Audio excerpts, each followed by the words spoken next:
हाँ शिवोहम। आवाज आ रही है? हाँ शिवोहम, क्या विषय चल रहा था?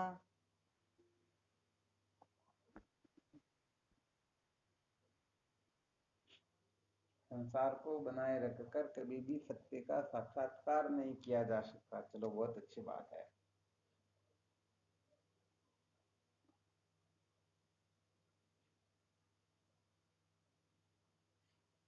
तो संसार के स्वरूप को समझने के लिए श्रुति माता के संकेतानुसार सर्वप्रथम परीक्षा करके देख लेना चाहिए कि हम जिन जिन साधनों को महत्व देकर बैठे हैं, अथवा जिन साधनों से अपने आप को धन्य बनाना चाहते हैं, सचमुच में उनके द्वारा हम कृतार्थ हो सकते हैं या नहीं।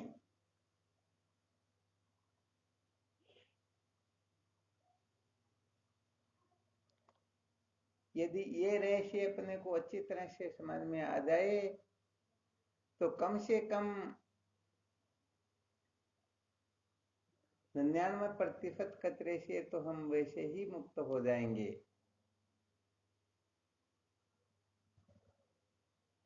क्योंकि अविद्या निवृत्ति का जो साक्षात साधन है, उसके सिवाय किसी को भी महत्व देकर बैठे रहेंगे तो सच्ची बात यह है, अविद्या और पुष्ट होगी, निवृत्त होना तो बहुत दूर की बात है। आ गया समझ में? हाँ, तो इस जगह पर विशेष रूप से यही मंथन करना होता है, विचार करना होता है, समझना होता है जिन जिन साधनों की अविद्या से ही,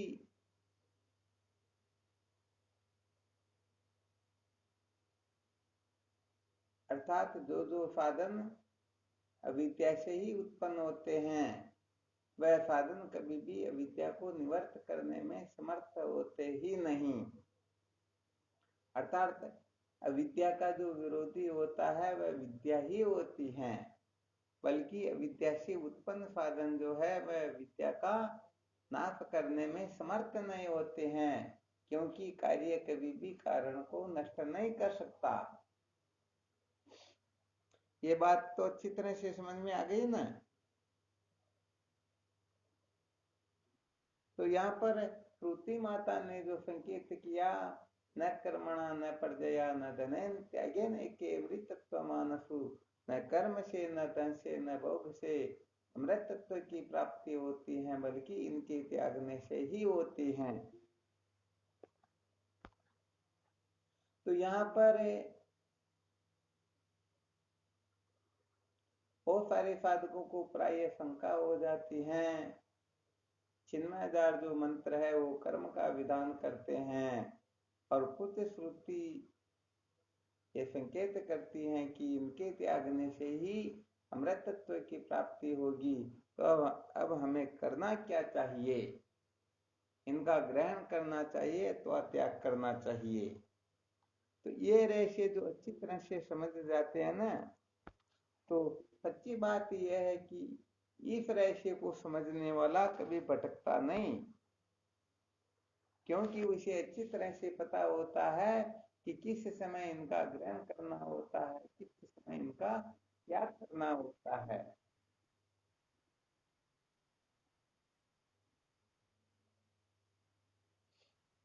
तो देखो, थोड़ा और विचार कर लेते हैं इसी विषय पर। सरस्वती माता स्पष्ट रूप से संकेत करती हैं, परीक्षे लोकानुकरम पिता न। अच्छा, थोड़ा विचार करके बताओ, ये कर्म धन भोग से ही परीक्षा प्रारंभ करने की जो चर्चा की जा रही है, ऐसा क्यों है? आत्मा अनात्मा की तो परीक्षा कर लेनी चाहिए ना, क्योंकि आत्मा अनात्मा को ठीक ठीक न जानने से ही तो बंधन होता है।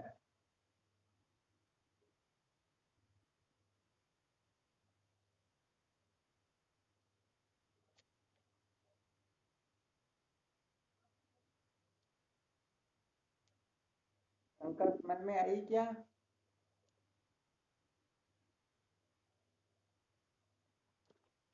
कर्म धन भोग इनकी परीक्षा करने के लिए जो बार बार कहा जाता है, इसका क्या कारण है? जबकि परीक्षा करनी हो तो आत्मा अनात्मा की इन्हीं की करनी चाहिए ना। क्योंकि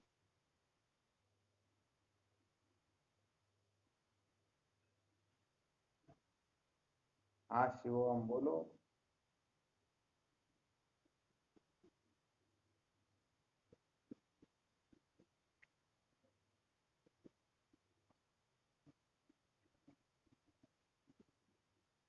बहुत बहुत धन्यवाद, बहुत अच्छा संकेत बताए।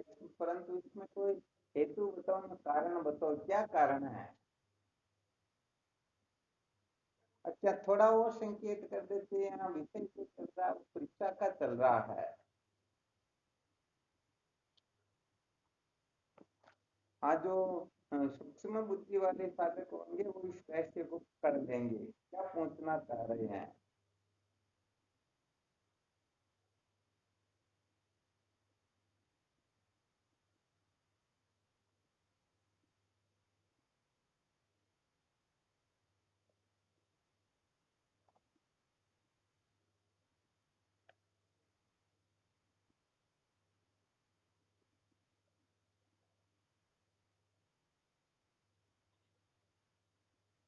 क्या बात हुई? प्रश्न समझ में नहीं आया क्या?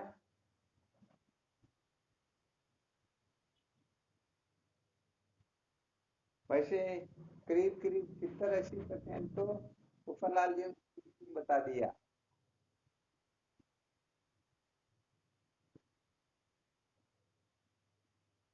कर्म की परीक्षा करने के लिए क्यों कहा जा रहा है?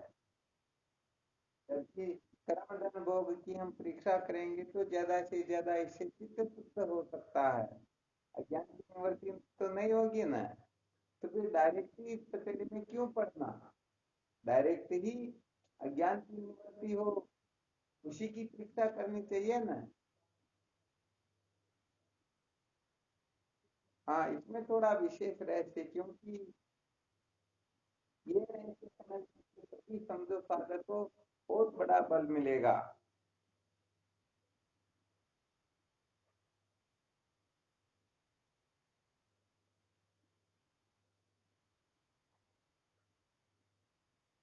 कोई अपने अनुभव से बता सकते हैं क्या?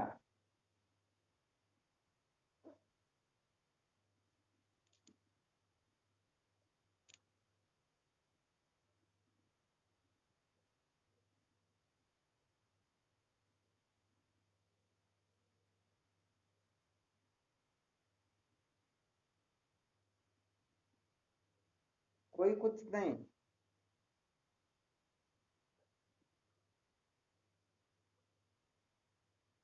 अच्छा चलो, इसको दूसरे ढंग से पूछ लेते हैं। कर्म धन भोग की परीक्षा क्यों आवश्यक है?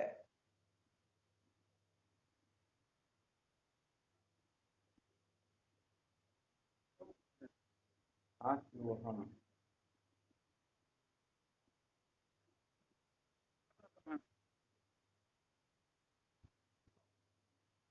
कर्म धन भोग यदि सचमुच में बंधन का कारण हो या इसी बंधन का कारण हो, तो इनकी परीक्षा कर लेने के पश्चात, इनका विवेक जागृत होने के पश्चात फिर ब्रह्म ज्ञान की आवश्यकता कहाँ रह जाती?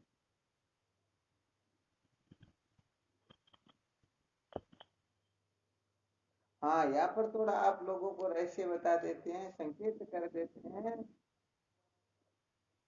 ब्रह्म विचार न करने में, ब्रह्म विचार हम यदि नहीं कर पा रहे हैं तो उसमें सबसे बड़ा बंधन कर्म तन भोग में आसक्ति, अहंता, ममता, सत्यत्व बुद्धि ही है। हाँ, इस तरह से को भी थोड़ा ठीक तरह से समझ लेना चाहिए। इसलिए सचमुच में बंधन का कारण तो केवल मात्र ज्ञान है, परंतु ज्ञान की निवृत्ति जिस ज्ञान से होती है, जिस तत्व विचार से, जिस तत्व ज्ञान से ज्ञान मूलतः भस्मीभूत होता है, उस तत्व ज्ञान में सबसे बड़ा प्रतिबंधक जो होता है कर्म कर्म भोग ही होता है। इसलिए यदि आप ऐसा कह भी दो कर्म धन भोग भी समस्त दुखों का, समस्त बंधनों का कारण है। तो इस विषय पर यदि कोई ऐसा रहस्य निकालने में समर्थ हो जाता है तो समझो उनकी वह कही हुई बात ठीक हो जाएगी। और यदि नहीं निकाल पाएंगे तो कर्म धन भोग तो सुसुप्ति अवस्था में भी छूट जाते हैं, फिर मुक्ति कहाँ पर होती है। आ गया समझ में। हाँ चलो, बहुत बहुत अच्छी बात है। अच्छा, और भी कोई साधक है? पुनः कर्म धन भोग इनकी परीक्षा के लिए कहा जा रहा है, क्या कारण है? डायरेक्ट।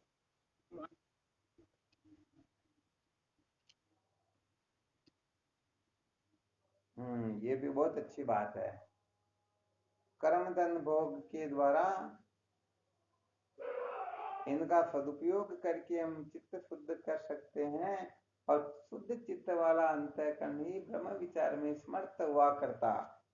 तो चलो, ये उत्तर तो हो गया, कर्म धन भोग की परीक्षा क्यों करनी चाहिए, बिल्कुल सटीक उत्तर हुआ। परंतु यदि ये प्रश्न कर लिया जाए कि सबसे पहले कर्म धन भोग की परीक्षा के लिए ही क्यों कहा गया,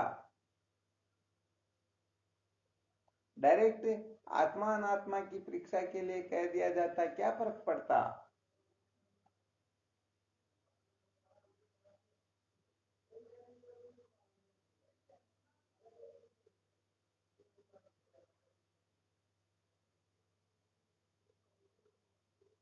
अच्छा, यहाँ पर थोड़ा संकेत और कर देते हैं, है तो थोड़ी ऊंची कक्षा की, यहाँ थोड़ा साधकों को मजबूत रहना होता है। अभी जो बताया कि अंतःकरण की जो शुद्धि है ना, अंतःकरण की शुद्धि होने पर ही ज्ञान होता, परंतु ऐसा नियम नहीं है।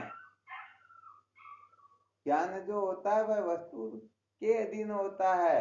वस्तु तंत्रो भवे बोधय कर्तृतंत्र उपासनम, कर्म कर्ता के अधीन होता है, ज्ञान वस्तु के अधीन होता है। अतः हाँ, थोड़ा संकेत कर देते, ज्ञान इस प्रकार का नहीं है, उसको किसी की अपेक्षा नहीं होती है, न तो देश की अपेक्षा होती है, न काल की अपेक्षा होती, न किसी शुद्धि आदि की अपेक्षा होती। ये थोड़ी ऊंची कक्षा का सूत्र है, साधक सावधान रहना, कहीं कमजोर मत हो जाना, इधर उधर भटक भी सकते हैं।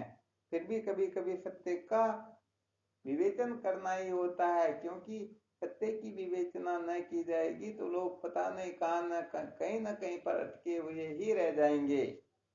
तो ये आत्म तत्व जो है, अपना स्वरूप जो होता है, वह किसी की अपेक्षा नहीं रखता है, वह तो ज्यों का त्यों होता है। उसकी प्राप्ति में किसी भी प्रकार की नियम की अपेक्षा होती ही नहीं। ठीक है ना? हाँ, फिर भी क्या है कि थोड़ा साधकों को सत्य संप्रदाय की रीति से पहले क्या होना चाहिए, बाद में क्या होना चाहिए, इस प्रकार से कहने का मतलब क्रम क्रम से आगे बढ़ाते हुए सत्य का साक्षात्कार करवाना है। इसलिए ये सारा का सारा अध्यारोप करना होता है, और जब समस्त अध्यारोपों का अपवाद होगा तो उसी का नाम ज्ञान होता है। तो चलो, कोई दिक्कत नहीं, जो सच्चे साधक उत्तम साधक होंगे वो इस रहस्य को समझ जाएंगे। फिर भी पुनः अपने विषय पर आ जाते हैं। सर्वप्रथम कर्म धन भोग की परीक्षा के लिए जो कहा गया है, इसका क्या कारण है?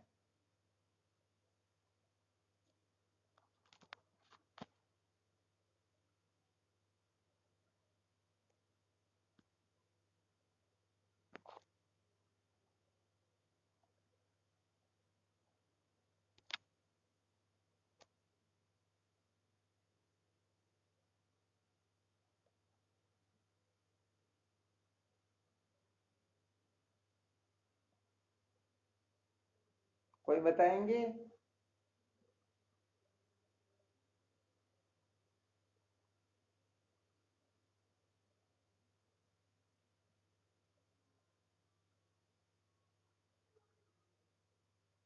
अरे, इसका तो बहुत सीधा साधा उत्तर है, इतना विचार करने की आवश्यकता ही नहीं है।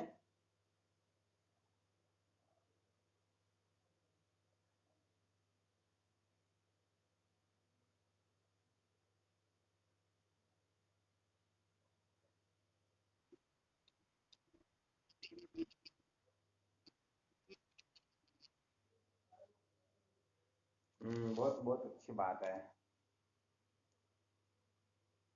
देखो, थोड़ा संकेत कर देते हैं, हालांकि सभी ठीक ही है, ऐसी कोई बात नहीं है।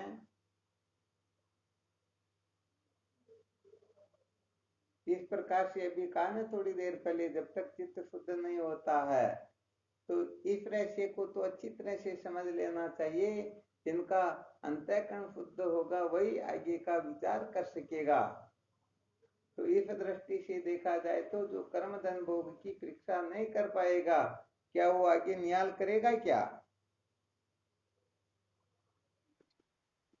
देखो, थोड़ा संकेत कर देते हैं। जैसे किसी को सामने जो पर्वत है वो अभी नहीं दिखाई दे रहा है, तो उस पर्वत पर चलने वाली चींटी दिखाई दे सकती क्या? नहीं देगी ना। बस यही यहाँ पर रहस्य है, और कोई विशेष बात नहीं है। अरे जो कर्म धन भोग का विचार करने में, कर्म धन भोग की परीक्षा करने में भी जो समर्थ नहीं है, वह आगे आत्मा अनात्मा का परीक्षण कर सकता है क्या? अरे आत्मा तो है, ये न मनसा न मनुते नहुर मनोमतम। जहाँ पर मन की पहुंच नहीं है, बुद्धि की पहुंच नहीं है, ये तो वाचो निवर्तनते अप्राप्य मनसा है, जहाँ से मन सहित वाणी लौट कर आती है।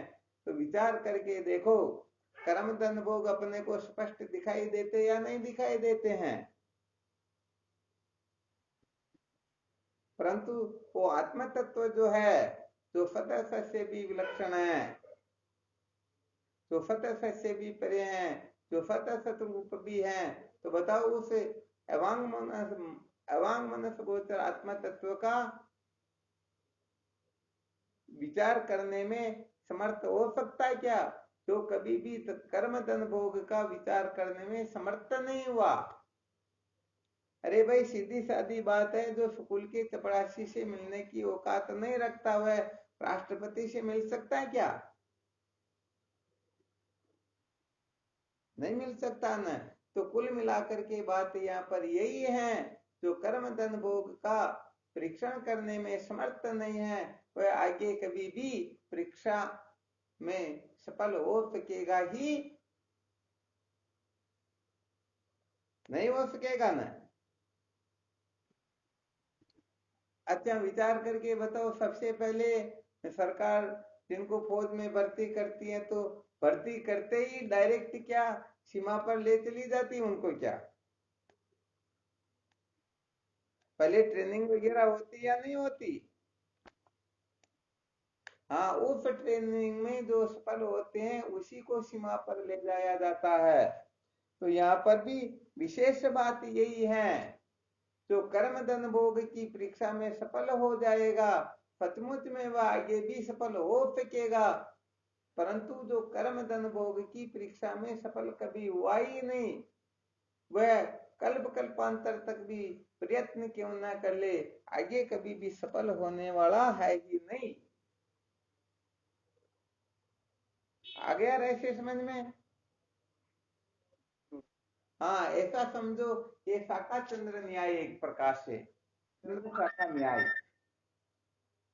जैसे ब्रह्म के स्वरूप लक्षण और तटस्थ लक्षण को समझाते हैं ना, तो स्वरूप लक्षण तो जिनके विवेक रूपी नेत्र ठीक ठीक खुले हुए हैं वो समझ जाते हैं, परंतु जो पूर्ण रूप से समर्थ नहीं है उनको फिर तटस्थ लक्षणों के द्वारा जन्माद्य से यत इस सूत्र के द्वारा यतो वायुमानी भूतानी, इस श्रुति के द्वारा फिर उनको रहस्य समझाया जाता है। भाई, तुम्हारे को ये नियम दिखाई देता या नहीं दिखाई देता? वह कहेगा बिल्कुल दिखाई दे रहा है। भाई, इसके ऊपर देखो, वो टहनी तुम्हारे को दिखाई देती या नहीं देती? बिल्कुल देती है। इसे 3 हाथ ऊपर देखो, उसे चंद्रमा का दर्शन हो जाता है या नहीं हो जाता, द्वितीय की चंद्रमा का? अब विचार करके बताओ, क्या चंद्रमा उस वृक्ष से 3 हाथ ऊपर ही है क्या?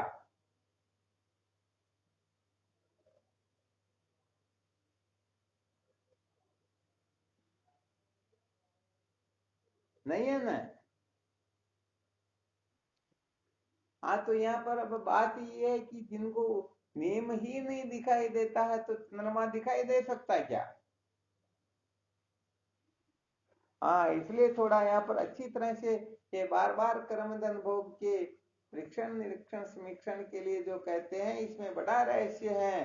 सचमुच में यदि इस जगह पर कोई ठीक प्रकार से उत्तीर्ण हो जाता है तो समझ लेना चाहिए, बाद में तो सहज रूप से उत्तीर्ण होने लग जाएगा, फिर ज्यादा समस्या आने वाली है नहीं। ये सबसे ज्यादा जो अटकाव होता है इसी जगह पर होता है। भाई समझो ये 3rd क्लास रोड है, जिसमें 1 किलोमीटर चलने में भी शायद हो सकता है 24 घंटे लग जाए, परंतु जब आगे हाईवे आ जाएगा तो फिर तो बात अलग हो जाएगी ना। तो जो हाईवे पर चलने में पूर्ण रूप से सफल हो जाता, अर्थात लोकल रोड पर चल करके जो हाईवे पर पहुंचने में सफल हो जाता है, फिर लक्ष्य को प्राप्त करने में उसे समय लगता ही नहीं। और जो उस कचरे वाले रोड को देख लेता भाई हम नहीं चल सकेंगे, तो फिर निश्चित रूप से वो आगे कभी बढ़ नहीं पाएगा ना। हाँ, यही सूत्र यहाँ पर है। तो कहने का मतलब है, ये कर्म धन भोग आदि जो ऐसा समझो, ये सारे के सारे बहिरंग है। ठीक है ना। और बाकी के साधन जो है वो अंतरंग है। तो जो बहिरंग साधन को भी धारण नहीं कर सकता है, उनसे आशा नहीं की जा सकती है कि ये अंतरंग साधन को भी धारण कर लेगा। पक्का है ना, बिल्कुल।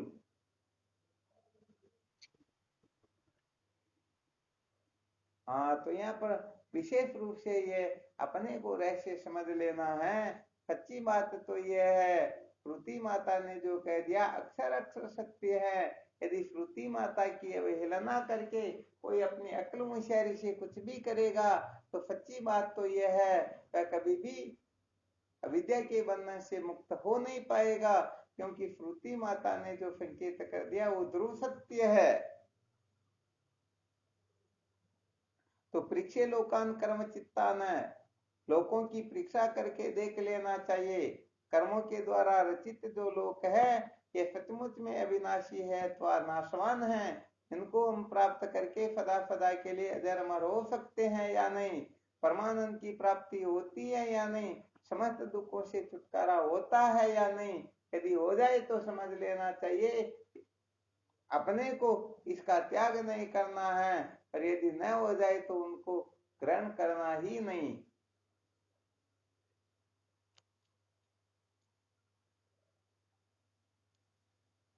कैसे समझ में आया ना?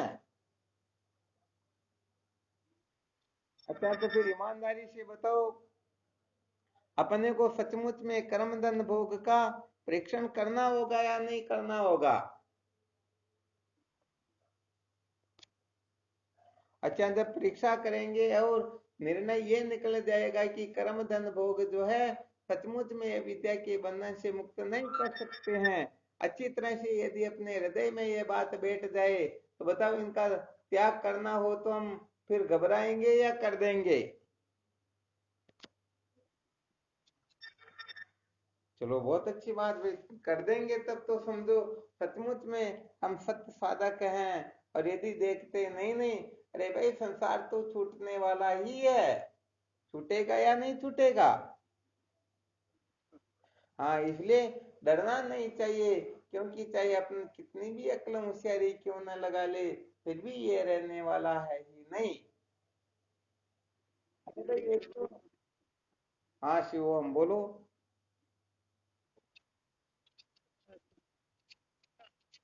हाँ बिल्कुल बिल्कुल, हमेशा ही छूट रहा, बिल्कुल सत्य बात है। कहने का मतलब ये है कि एक तो इस्तीफा देना होता है, एक बर्खास्त होना होता है। अब बर्खास्त होना चाहते हैं या तो इस्तीफा देना चाहते हैं, ये साधकों को अच्छी तरह से समझ लेना चाहिए।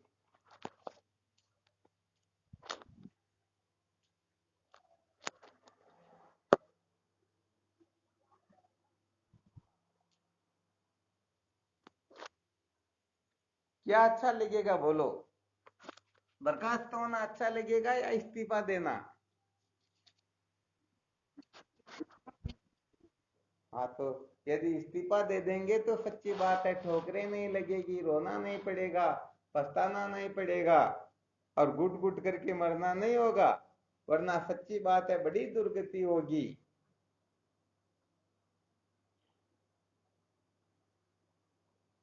बस इसीलिए बार बार कहा जाता है, संसार को बनाए रखकर कभी भी सत्य का साक्षात्कार नहीं किया जा सकता। सचमुच में यदि किसी को सत्य का साक्षात्कार करना हो तो ये अपना अनादिकाल का जो आग्रह बैठा हुआ है, मुझे और मिले और मिले और मिले, जो मिल गया वो बना रहे और कभी नष्ट ही न हो, ये इस प्रकार की जो मूर्खताएं हैं, इन मूर्खताओं से ऊपर उठना होता है। यहाँ पर अटके रह करके कभी भी आत्म सत्य का साक्षात्कार नहीं किया जा सकता। इसलिए समस्त साधकों को अच्छी तरह से सावधान हो जाना चाहिए। जैसे छत पर चढ़ने के लिए सीढ़ी से होकर ही चढ़ते हैं, तो उतरने के लिए भी सीढ़ी से होकर ही उतरना होगा। यदि कोई डायरेक्ट नीचे आना चाहे तो हाथ पैर जरूर तुड़वा देगा। तो यहाँ पर भी कर्म धन भोग का विवेक किए बिना, कर्म धन भोग की असलियत को समझे बिना यदि कोई डायरेक्ट ही अपने आप को ब्रह्म मानने लग जाता है तो ये बात अच्छी है, बुरी नहीं है, परंतु उनका ये ज्ञान निश्चित ज्ञान नहीं होगा। क्योंकि जब तक कर्म धन भोग उनके सामने नहीं आएंगे तब तक तो वह अपने आप को आनंद स्वरूप सतरूप चितरूप समझता रहेगा, और जैसे ही कर्म धन भोग सामने आया वो अपने को सचित आनंद रूप न समझ करके कर्म धन भोग का गुलाम बना लेगा, और उसके पीछे पागल होकर के क्या करेगा? अरे भाई भटकता ही तो रहेगा। यही होता ना।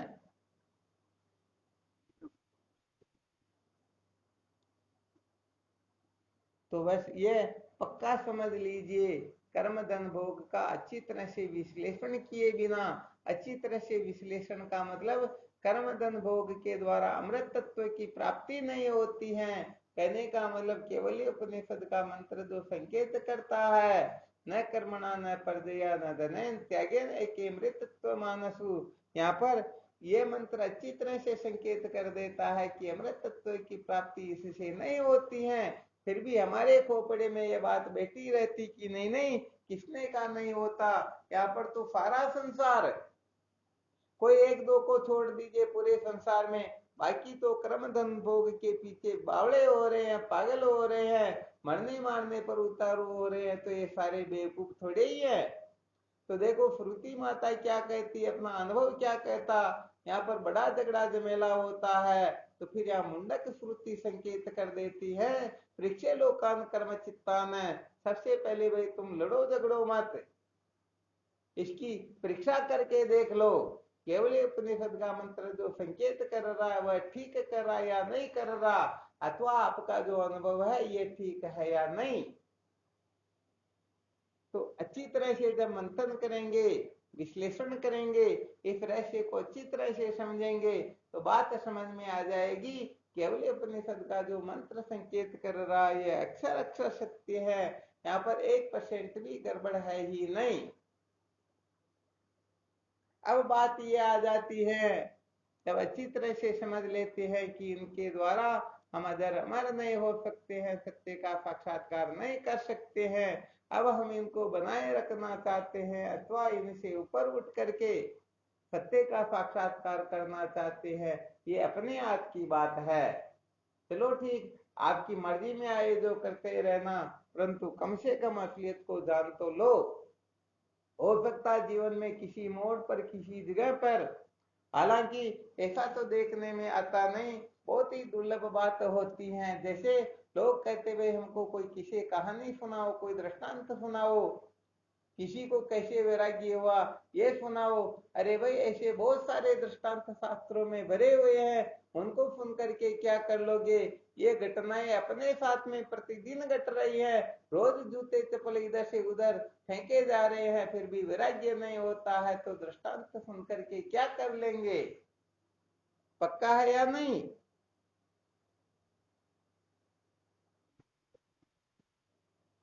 हाँ, तो भी वैराग्य होता नहीं। इसलिए भाई बात तो यह है, कम से कम सत्य को सुन लो, सत्य के बारे में आस्था बना लो कि वास्तविकता क्या है।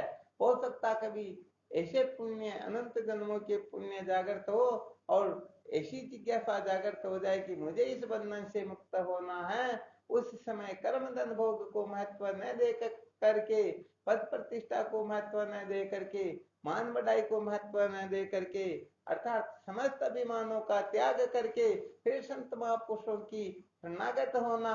सच्ची बात है, संत महापुरुषों की शरण में इस प्रकार से होंगे तभी संत महापुरुषों का वक्तव्य अपने हृदय में प्रकट हो सकता है, वरना तो जीवन भर साथ में रह जाओ, फायदा तो कुछ भी होने वाला, हाँ, वास्तव में फायदा होने वाला है नहीं। इसलिए भाई विशेष बात यही है, समस्त अभिमानों का त्याग करके जो संतों की शरणागत होता है, सचमुच में उसके हृदय में वह निर्मल विवेक उदय होता है, जो विवेक हमें अविद्या के बंधन से मुक्त कर देता है। अर्थात ये विवेक वैराग्य पर संपत्ति मुक्ता में परिणित होता है, और यही अपने को वेदांत श्रवण मनन की ओर प्रवृत्त करके विद्या के बंधन से अंतोगत्वा मुक्त कर ही देता है। तो भाई कम से कम ये अपने को समझ तो लेना ना, नक्शा तो देख लेना कि भाई कभी हरिद्वार जाने का मौका मिले तो कम से कम कहाँ कहाँ होकर के जाना, ये समझ तो लेना चाहिए ना। तो हम आग्रह नहीं करते हैं कि आपको आज का आज सत्य का साक्षात्कार करना होगा। सच्ची बात तो यह है, ब्रह्मवेता महात्माओं का तो कथन है, क्योंकि ये वेदांत अच्छी तरह से ध्यान दे करके सुन लेना। वेदांत जो है रोग फैला करके डॉक्टर नहीं बनता है। जैसे बाकी के जितने भी मत पंथ संप्रदाय है, ये रोग फैला करके डॉक्टर बनते हैं, परंतु वेदांत के महात्माओं को इतनी परवाह नहीं होती है कि पहले इन रोग फैलाएंगे, तुम बंधे हुए हो, जन्मते मरते हो, तुम कर्ता भोक्ता पापी पुण्यात्मा आदि आदि हो। अरे वेदांत तो कहता तत्वमसि ब्रह्म है, तुम स्वयं सजाते विजाते स्वगत वेद से रहित अद्वितीय ब्रह्म हो। इसलिए रोग फैलाकर डॉक्टर बनना वेदांत का काम नहीं है। सच्ची बात तो यह है, जिनको सचमुच में अविद्या के बंधन से मुक्त होना है, वह हजार बार ऐसे महापुरुषों की खोज करके उनकी शरणागत हो, हजार बार नाक रगड़ना पड़े फिर भी रगड़े और ब्रह्म विद्या को प्राप्त करें। आ गया समझ में?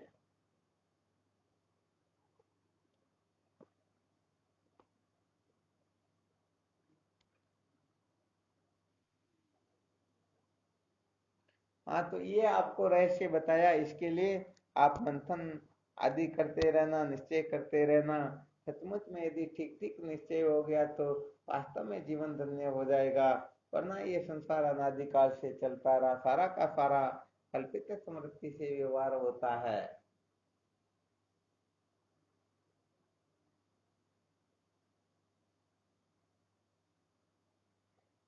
चलो ठीक, किसी को कोई शंका हो तो देख लो, फिर कल और विचार करेंगे।